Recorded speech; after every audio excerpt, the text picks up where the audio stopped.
আমাদের মধ্যে অনেকেই রয়েছেন যারা বাড়িতে সকাল সন্ধে কীর্তন গান করেন। আবার অনেকেই আছেন যারা এই প্রশ্নটি করেছেন, সকাল সন্ধে কীর্তন গান করলে কি হয়?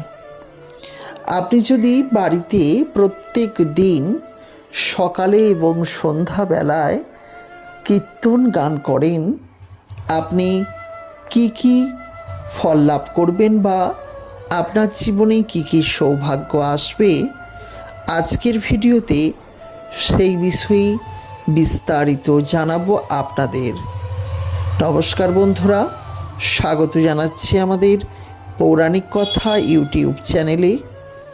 যারা প্রথমবারের জন্য আমাদের চ্যানেলের ভিডিও দেখছেন, তাদের কাছে অনুরোধ রইল ভিডিওটিকে শেষ পর্যন্ত দেখতে থাকুন, আর ভালো লাগলে তবেই চ্যানেলটিকে সাবস্ক্রাইব করবেন।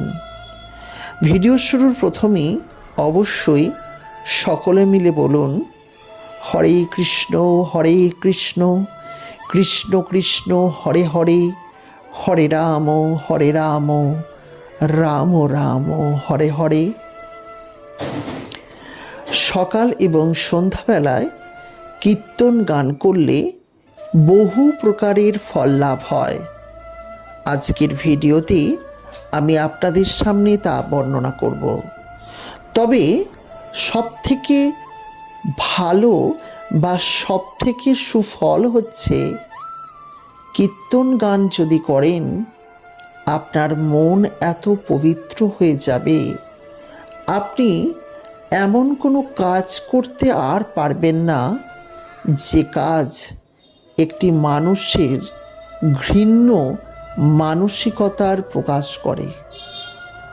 আর আপনি যদি এইভাবে প্রতিনিয়ত কীর্তন গান শুনতে থাকেন, কীর্তন গান করতে থাকেন, একটা সময় আপনার আত্মা এই পবিত্র আত্মার সঙ্গে মিলিত হয়ে যাবে।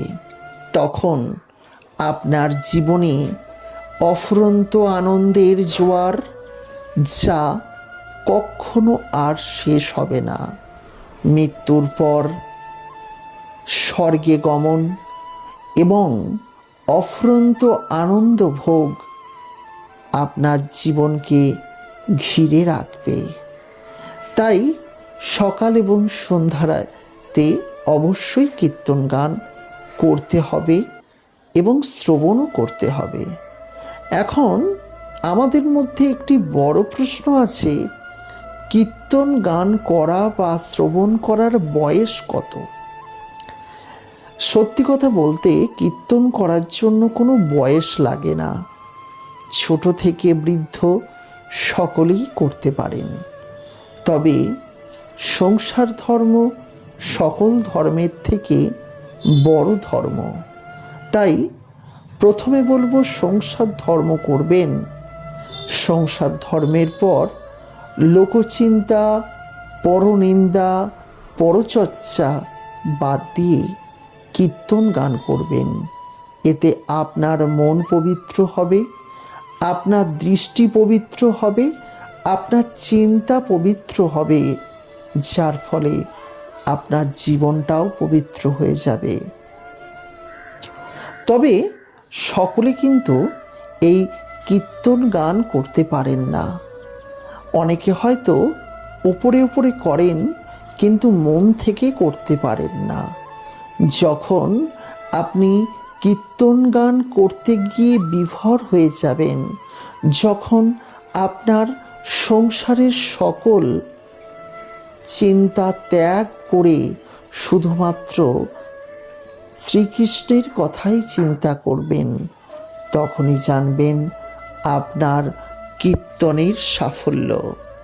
কিন্তু আজকালকার দিনে বেশিরভাগ মানুষকেই দেখা যায়, যারা মুখে কীর্তন গান করলেও মনে অন্য চিন্তা করেন। সে যাই হোক না কেন, সংসারের চিন্তা, অর্থের চিন্তা, সামাজিক প্রতিপত্তির চিন্তা, নাম, খ্যাতি, যশের চিন্তা। এইভাবে চিন্তা করে কীর্তন গান করলে কখনো আপনার জীবনে সফলতা আসবে না, কখনো আপনার জীবন সুন্দর হতে পারে না। তাই কোনোভাবেই আপনারা এই ভুলটি করবেন না। যখন কীর্তন গান করবেন সম্পূর্ণভাবেই যেন ধ্যান ওই কীর্তনের দিকে চলে যায়, তাহলেই আপনার কীর্তন গানের সফলতা লাভ করবে। জীবনে এমন একটি সুখ শান্তি সমৃদ্ধি লাভ করবেন যা আপনি নিজেও কখনো কল্পনা করতে পারবেন না। অনেকেই কীর্তন গানের আসরে যান, কীর্তন গান শ্রবণ করেন, বাড়ির পথে ফিরতে ফিরতে সেই ধ্যান জ্ঞান সব হারিয়ে যায়। সংসারের দুষ্ট চিন্তা মাথার মধ্যে ভরে রাখলে কীর্তন গান কখনোই আপনার জীবনকে শান্তি দিতে পারবে না। আর আপনি যদি জীবনে না শান্তি পান, কীর্তন গানের মাহাত্ম্য আপনার জীবনে কোনোভাবেই কার্যকরী হবে না।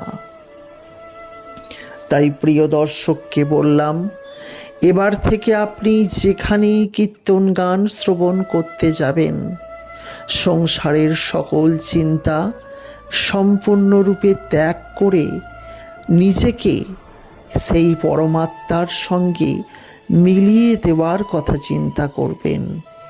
আপনি যেখানেই যাবেন সুচিন্তার মাধ্যমে এমন একটি বাস্তব পরিস্থিতি রচনা করবেন যার দ্বারা আর 5 জন প্রভাবিত হয়, যার আলোয় সকলে আলোকিত হয় এবং আপনি যেন আর 5 জনকে দিশা দেখাতে পারেন। আজকের ভিডিওটি যারা দেখলেন অসংখ্য ধন্যবাদ জানাই। প্রতিনিয়ত এই ধরনের ভিডিও দেখার জন্য আমাদের এই পৌরাণিক কথা ইউটিউব চ্যানেলটিকে সাবস্ক্রাইব করে রাখবেন। আর যদি ভালো লাগে নিচের কমেন্ট সেকশনে লিখবেন হরে কৃষ্ণ কৃষ্ণ কৃষ্ণ হরে হরে, হরে রাম রাম রাম হরে হরে। নমস্কার।